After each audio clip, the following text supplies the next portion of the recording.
শুধু তোমার সেবা করবো, শুধু তোমার হাতটা আমার মাথায় রেখে দাও মা, তোমার হাতটা আমার মাথায় রেখে দাও। এই যে শোনো, খাবারটা খেয়ে নাও। খাবো না আমি, চলে যা এখান থেকে। আমি শুধু তোমার হাতে খাবার খাবো মা, তুমি এই হাত দিয়ে রান্না করে আমাকে খাইয়ে দেবে মা, আর আমার 10 দিন ধরে নোংরা জামা কাপড় গুলো ধুয়ে দেবে মা, আর তারপরে এই ঘরটা একটু মুছে দেবে মা। হ্যাঁ মা, আজ থেকে তুমি এই ঘরের মালকিন মা, তুমি যেটা বলবে সেটাই হবে।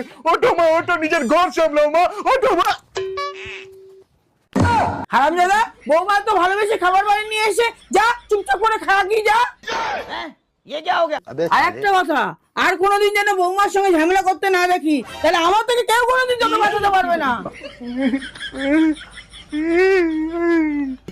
হে ভগবান, আজকে আমি জোর বেঁচে গেছি, নাহলে আজকে তো আমার গল্পই হয়ে যেত।